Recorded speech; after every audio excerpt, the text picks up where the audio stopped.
The first light of dawn crept slowly over the Normandy countryside, casting long, eerie shadows across the sunken lanes.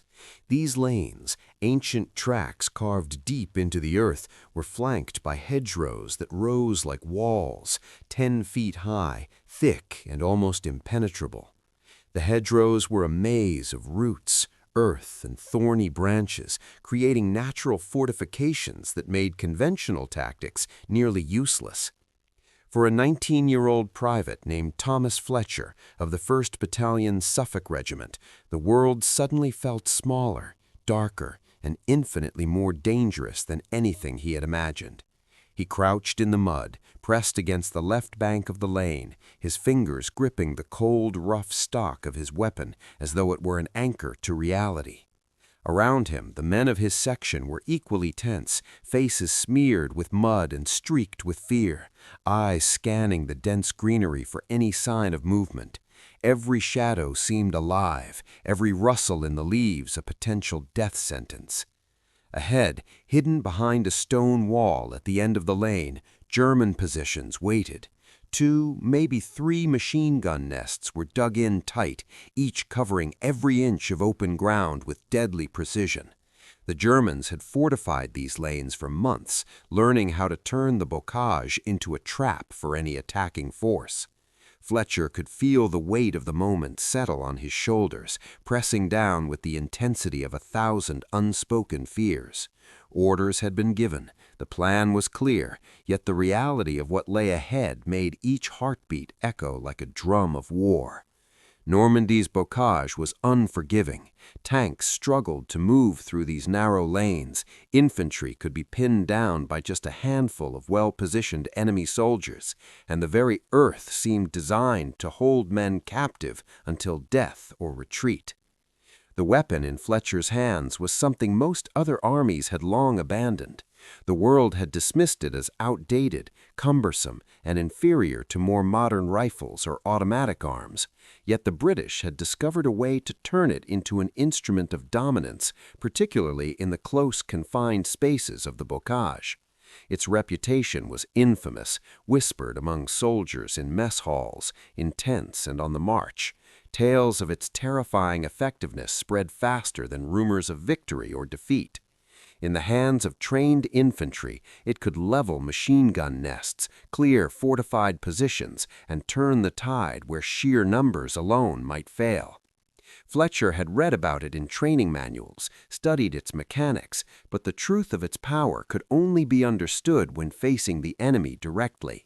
Today, as the sun barely lit the tops of the hedgerows, he wondered if he was ready to truly understand it, or if that understanding would only arrive in the chaos of combat.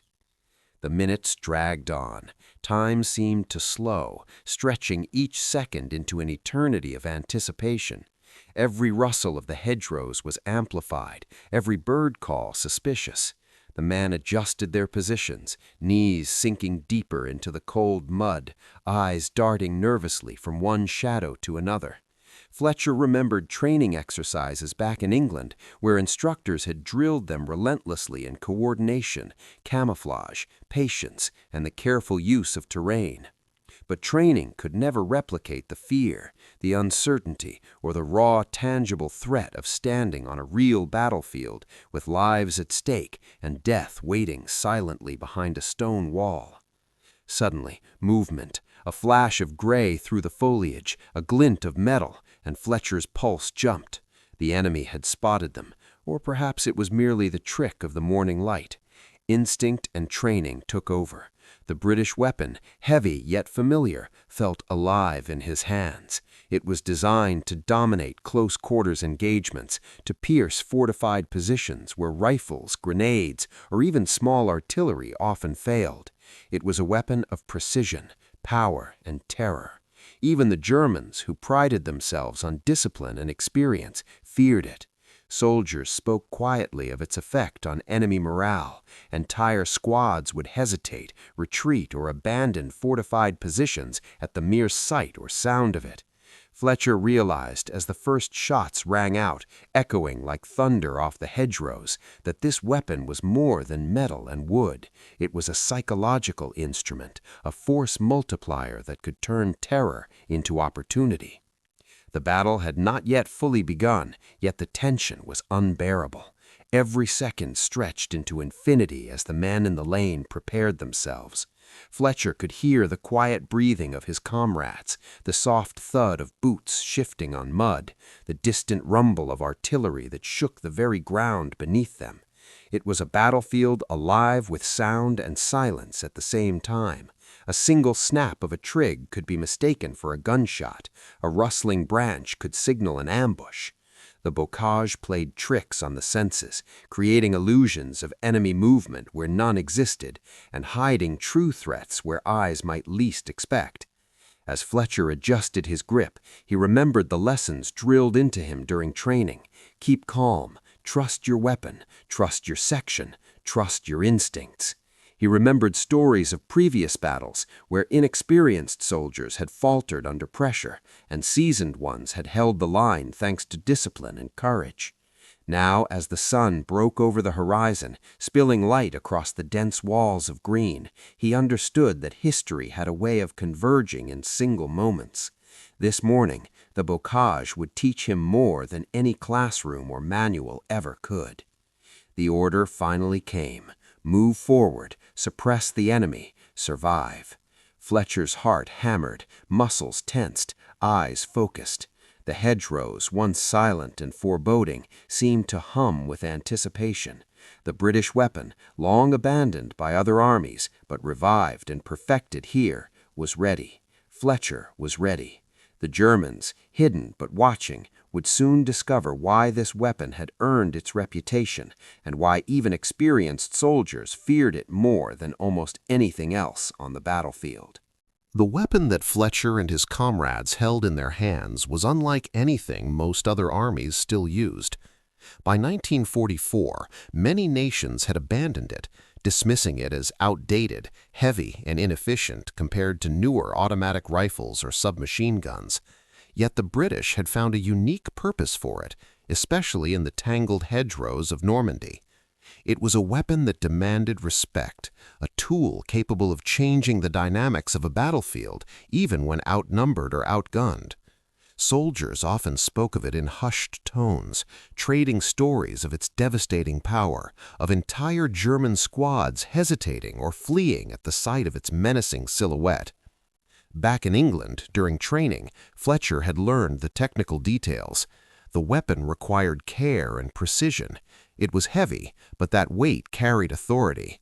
It could fire explosive or armor-piercing rounds, penetrate barriers that rifles could not, and create openings in positions that seemed otherwise untouchable.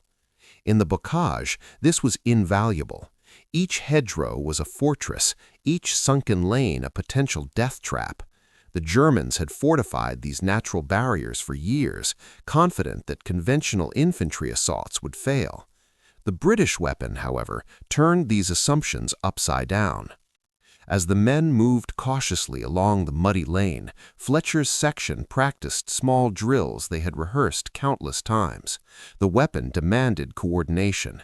One soldier would suppress, another would maneuver, while a third provided cover. Communication was subtle, gestures, glances, whispered words. It was this precision, combined with the weapon's sheer power, that made it so feared. Stories from previous engagements circulated in every battalion, how German soldiers, even experienced ones, had dropped their weapons and fled when faced with its fire. This was not luck or coincidence, it was the calculated advantage of using a tool perfectly suited to its environment. The bocage itself amplified the weapon's effectiveness. In wide-open fields, it might have been slower and more cumbersome, an obvious target. But in the narrow lanes, surrounded by towering hedgerows, it became dominant. Its weight was less a burden and more a stabilizing force, allowing soldiers to control recoil and maintain accuracy in conditions where the terrain made normal aiming nearly impossible. Fletcher had seen the weapon in exercises, its fire tearing through mock fortifications, creating gaps that rifles could not. Now, as he prepared to face real German positions, he understood why other armies had abandoned it and why the British had preserved it as a secret edge in the war. German soldiers, despite their training and discipline, often underestimated it. Many assumed that an older weapon would be easy to counter, something to be ignored or bypassed. That mistake could be fatal. On the battlefield, Fletcher and his comrades had already witnessed how the Germans hesitated, how panic could spread faster than bullets, and how fear could be weaponized as effectively as any rifle or grenade. Even a single squad firing this weapon in the right place could halt an advance, turn the tide of a local engagement, or protect a flank that otherwise would have been vulnerable. Fletcher's thoughts drifted to the human side of warfare. The weapon was more than steel and wood. It was a lever of psychology. Facing it, soldiers felt the weight of inevitability, the understanding that something powerful and precise had entered the fight. Courage was tested not just by the danger around them, but by the recognition of tools and tactics they could not easily counter. In this, the British weapon became a character of its own on the battlefield, shaping decisions, reactions, and ultimately the outcomes of skirmishes. As the morning progressed, Fletcher saw its effectiveness firsthand. The section engaged a fortified German position at the edge of the lane. The hedgerows funneled the enemy into predictable angles, and the weapon's fire cut through obstacles, forcing defenders to abandon their cover. The Germans scrambled, retreating behind secondary positions, their confidence shaken. The British had turned an ordinary lane into a killing zone, a demonstration of adaptation, ingenuity, and discipline. Every engagement reinforced the weapon's reputation.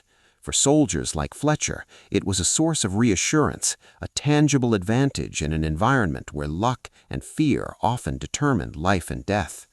For the Germans, it became a symbol of something unexpected, a force that disrupted plans and shattered assumptions. Stories of its use traveled quickly among units, and the fear it inspired often preceded the actual sound of firing. By midday, as Fletcher and his section pressed on through the bocage, he realized that the weapon's importance extended beyond its mechanical power.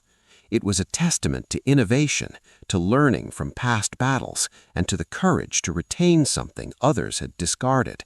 In the lanes of Normandy, where every twist and turn could mean death or survival, this weapon was the edge that made the difference.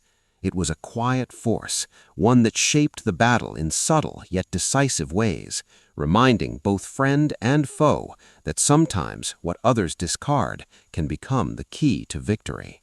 The narrow lanes of Normandy twisted like a labyrinth, each turn hiding danger, each hedge concealing eyes that watched and waited. Fletcher's section pressed forward cautiously, hearts pounding, boots sinking into the thick mud that smelled of rain and earth. The morning sun had risen fully, but the dense hedgerows cast long, dark shadows, turning every lane into a tunnel of uncertainty. At the end of the path, German positions waited, machine guns crouched behind stone walls, rifles peeking from small gaps, ready to unleash a deadly hail. This was the reality of bocage warfare. The landscape itself was an enemy, and every step could be the one that brought men down. As they approached the first fortified hedge, the British weapon that Fletcher carried came alive in a way that training exercises could never replicate. Its weight grounded him, its precision focused him, its reputation bolstered his courage. The Germans had spent months reinforcing these hedgerows, confident that no ordinary infantry could break through. But today, their assumptions were about to be tested. Fletcher fired the first round, and the sound seemed to explode in the narrow lane, echoing off walls of earth and stone. The effect was immediate. German heads ducked behind cover, and the rhythm of their fire faltered. Panic, even in disciplined soldiers, could spread faster than bullets. The engagement intensified. Fletcher's section moved methodically, clearing one small stretch of hedgerow at a time. The British weapon tore through obstacles that rifles could not, shattering wooden reinforcements and sending debris flying. German defenders, trained to hold their ground, began to hesitate. A second, third, and fourth volley found gaps that allowed the British to advance with lethal efficiency. The battlefield had narrowed to a few yards of mud and foliage, yet every inch was fiercely contested. The weapon had become more than a tool. It was a lever of control, shaping the actions and reactions of the enemy with terrifying precision. Fletcher saw comrades fall, men he had trained and laughed with, and felt the weight of responsibility intensify. Each decision, each burst of fire could mean survival or death. The weapon in his hands was heavy, but it allowed him to feel a measure of control in the chaos. The bocage amplified its effectiveness. Hedges funneled movement into predictable lanes, sunken tracks limited visibility, and the Germans, though well-trained, could not anticipate every angle. The British had turned these natural fortifications into a strategic advantage, exploiting the landscape while denying it to the enemy. The Germans began to withdraw from their primary positions, moving to secondary lines of defense, but the psychological impact of the weapon was clear. Even as they fell back, there was hesitation in every step, a noticeable lack of confidence. Soldiers whispered later that facing this weapon was like confronting a force of nature. It moved slowly, methodically, yet with unstoppable power. Fletcher's section pressed on, advancing carefully but decisively, understanding that every moment of hesitation for the enemy was a chance to gain ground, to survive, and to dominate the lane. As the morning wore on, Fletcher noticed something remarkable. The weapon's effect was not just physical, but psychological. German soldiers who might have held firm against rifles now faltered, retreated, or surrendered. Even seasoned officers recognized its power, often ordering withdrawals to avoid unnecessary casualties. This was the paradox of bocage combat. The terrain offered protection, yet it also amplified fear. A single well-placed shot could turn a fortified hedge into a trap, a deadly spotlight revealing weakness. The British had adapted to this reality, using the weapon not only to kill, but to disorient, demoralize, and control the battlefield. Fletcher's section moved from one hedgerow to the next, each engagement testing courage, skill, and coordination. The weapon required teamwork. One soldier provided suppressive fire, another advanced, a third covered the flank. Every action had to be synchronized. A mistake could be fatal.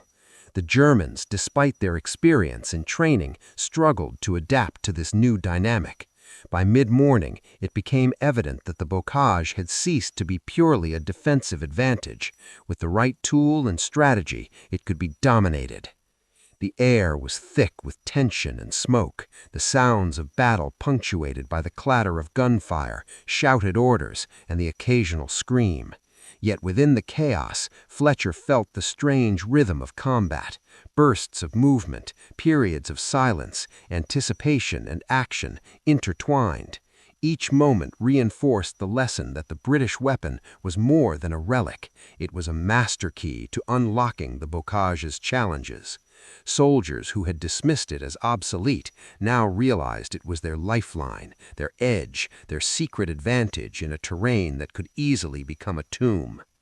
As late morning, Fletcher's section had cleared several critical positions, and the Germans had retreated further, shaken and uncertain. The weapon had proven itself repeatedly, its combination of power, precision, and psychological impact undeniable. Fletcher, exhausted but focused, understood that warfare was as much about perception as reality.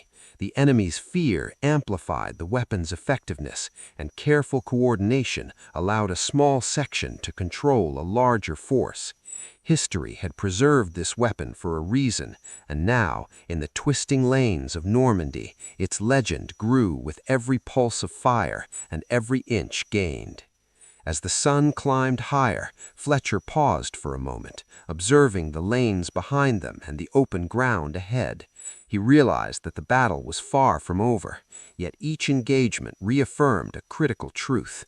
Innovation, courage, and adaptation could overcome the natural and human defenses alike. The bocage, terrifying and unforgiving, had met its match in a weapon that was once abandoned and in soldiers who understood how to wield it. Fletcher had survived this morning not by luck alone, but by trust in his comrades, in his training, and in the instrument of fear that had become his greatest ally. The afternoon sun hung low over the Normandy bocage, casting long shadows that twisted along the hedgerows like fingers of warning. Fletcher's section had pressed forward through the morning, clearing fortified positions and forcing the enemy back, yet the battle was far from over. The Germans had begun to adapt, retreating to secondary and tertiary defensive lines, but the psychological impact of the British weapon continued to ripple through their ranks. Even experienced soldiers who had faced countless engagements now hesitated, eyes darting nervously at every hedge, every shadow. The weapon's reputation had preceded it, and fear, often more powerful than firepower, had taken hold. Fletcher moved cautiously, weapon in hand, the weight of it familiar, yet still commanding respect. The bocage was deceptive. One moment a lane could seem clear, the next enemy fire erupted from hidden positions, a machine gun barrel peeking from a hedge, a rifle crack echoing through the trees. The British weapon had proven effective in these narrow confines, not just because of its mechanical power, but because it forced the enemy into decisions they were not prepared to make. Retreat, hesitation, or surrender were all now part of the battlefield calculus. Soldiers spoke later of entire squads freezing, unsure how to respond, as if the weapon itself carried authority over life and death. The Germans were skilled and disciplined, but even discipline has limits. The narrow lanes amplified fear, and Fletcher could see it in the way their formations wavered, how officers shouted orders that were barely followed. Panic spread faster than bullets, and the British weapon acted as a catalyst. Its presence changed the rhythm of engagement.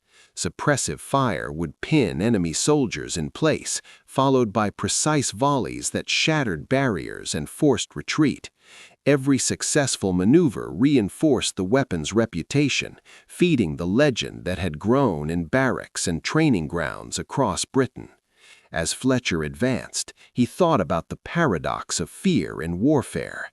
Courage was tested not only by bullets, but by the anticipation of danger, the unknown, and the overwhelming presence of a weapon that refused to be ignored. The Germans had prepared for conventional rifles and grenades, for artillery and tanks, yet they had underestimated this single, adaptable tool. Now, as they fell back, their confidence eroded, revealing a vulnerability that Fletcher and his comrades could exploit.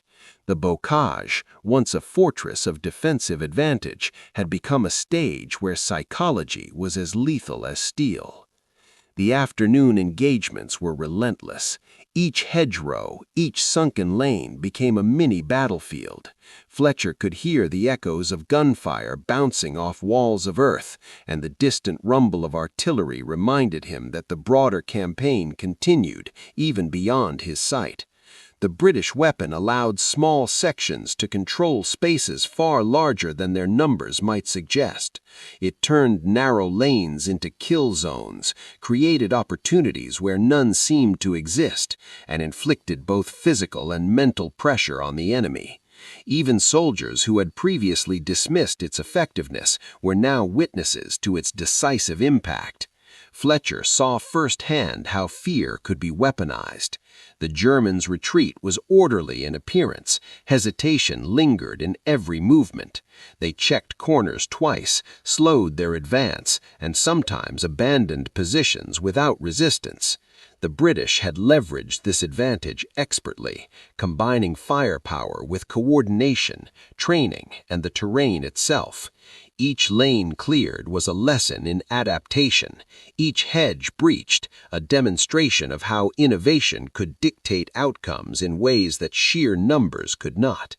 By mid-afternoon, Fletcher's section had moved deeper into enemy territory.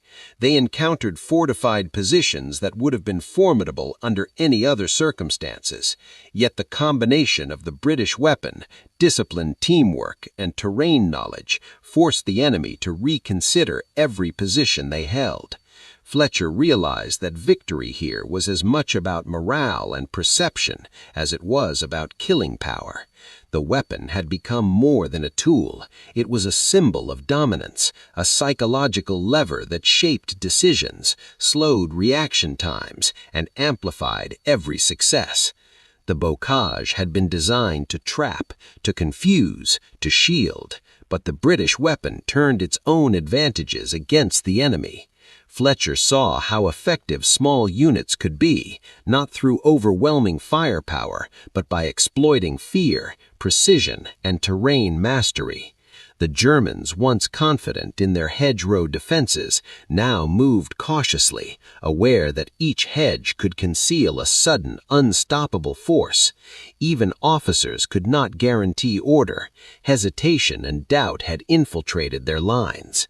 By late afternoon, Fletcher understood a profound truth. The weapon's effect extended beyond immediate engagements. It shaped the behavior of the enemy before combat even began, forcing them into choices dictated by fear and respect rather than strategy alone. The bocage was no longer merely a physical battlefield. It had become a theater where psychology and innovation decided the outcome. Every step forward reinforced the lesson that history had preserved this weapon for a reason, and that the courage and discipline of the men wielding it were just as vital as the steel they carried. As shadows lengthened and the day neared its end, Fletcher and his section paused briefly, observing the lanes they had cleared and the enemy positions that remained. Exhaustion weighed on them, but there was a sense of accomplishment, an understanding that they had turned fear into a weapon, both for themselves and against the enemy. The Germans, wary and shaken, had begun to learn that this single tool could dictate the rhythm of battle, and that even experience and discipline could not fully counter its effect.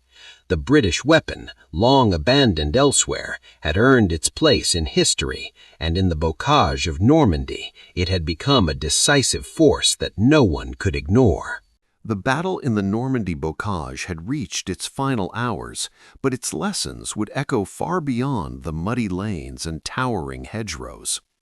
Fletcher's section had survived the morning and afternoon, advancing through enemy positions, forcing retreats, and testing the limits of courage, skill, and discipline. The British weapon, once dismissed and abandoned by other armies, had proven itself repeatedly, not only in destructive power, but in shaping the behavior of the enemy. In these final moments, Fletcher understood that warfare was not just about guns and bullets. It was about adaptation, psychology, and innovation. As they moved cautiously through the sunken lanes, Fletcher reflected on the morning's engagements. Each hedgerow they cleared, each fortified position they forced the Germans to abandon, had reinforced a simple truth: the right tool in the right hands could change the course of battle. The weapon they wielded was more than steel and wood. It was a strategic force, a psychological lever, and a symbol of British ingenuity. Soldiers whispered of its effect, of how entire squads had hesitated or fled at its presence, and Fletcher realized that fear itself could be as powerful as firepower. The Germans, though trained, disciplined, and experienced, had been forced to confront an unfamiliar reality. Their defensive assumptions, built over years of preparation, had been shattered. Even in retreat, hesitation lingered in their movements. Officers shouted orders that were not always followed. Men moved cautiously, checking corners twice and questioning every decision. The bocage had been designed to favor defense, but the British weapon, combined with Fletcher's section's skill and coordination, had turned the landscape into a strategic advantage. Every lane conquered, every hedgerow breached, was a testament to human ingenuity overcoming natural and human obstacles alike. Fletcher observed the broader lesson unfolding before him. Innovation in warfare was not always about creating something new. Sometimes it was about preserving what others had discarded, perfecting it, and applying it with precision and courage. The British weapon exemplified this principle. Abandoned by other armies, it had survived because the British recognized its potential, trained soldiers to use it effectively, and adapted its deployment to the unique challenges of Normandy. The results spoke for themselves: fear in the enemy, confidence among the British, and control of terrain that might otherwise have been lethal. The afternoon shadows lengthened, and Fletcher's mind wandered to the human dimension of the campaign. He had seen comrades fall, he had felt the weight of responsibility, and he had witnessed fear and courage collide in ways that no training could simulate. War was a crucible, refining the instincts, courage, and decision-making of those who endured it. The weapon they carried had amplified these human qualities, giving them the edge needed to survive and succeed. Every action was a balance between risk and reward, every decision a calculation of life, death, and morale. By the final hour, the bocage had become a landscape dominated not just by firepower, but by understanding. Fletcher realized that knowledge, discipline, and adaptation were as decisive as bullets. The British weapon had forced the Germans into defensive errors, hesitation, and retreat, demonstrating that psychological dominance could be just as lethal as physical destruction. Small units, armed with this advantage, had reshaped the battlefield, proving that careful planning, coordination, and mastery of tools and terrain could overcome numbers and entrenched defenses. Fletcher's thoughts turned to legacy. History often remembers battles in broad strokes, dates, victories, losses, but the details, the innovations, and the courage of individual soldiers often fade.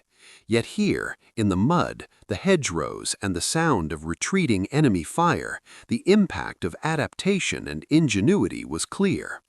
The British weapon, long abandoned by others, had endured because it worked, because it changed outcomes, and because men like Fletcher had learned to wield it with skill and resolve. The final skirmishes of the day were quick but decisive.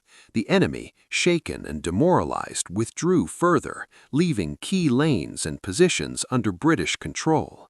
Fletcher's section moved through the cleared paths, checking for traps, observing the terrain, and ensuring that victory was secured. Each step reinforced the lessons of the day. The integration of skill, courage, and the right tools could dominate even the most daunting environments. The bocage had been tamed, not through brute force alone, but through understanding, adaptation, and the strategic application of a weapon others had forsaken. As the sun dipped below the horizon, casting long shadows over the bocage, Fletcher finally allowed himself a moment of reflection. The day had tested every ounce of endurance, courage, and tactical thinking, yet it had also revealed the power of innovation and adaptability. Soldiers would return to their positions, recount their experiences, and train the next generation, ensuring that the lessons learned in the bocage would endure. The British weapon, once forgotten, had become a defining feature of these battles, a reminder that even in the chaos of war, intelligence, preparation, and courage could prevail. Fletcher looked down the lanes they had cleared, the mud drying in the fading light, and felt a quiet sense of accomplishment. The bocage had been a crucible, testing men and machines alike, but they had emerged victorious. The enemy had retreated, fearful, demoralized, and forced to reconsider every position they had held. And for Fletcher and his comrades, the experience would shape their understanding of combat forever, that innovation, skill, and courage were inseparable, and that the right weapon in the right hands could turn fear into advantage, uncertainty into control, and a deadly environment into a landscape of opportunity.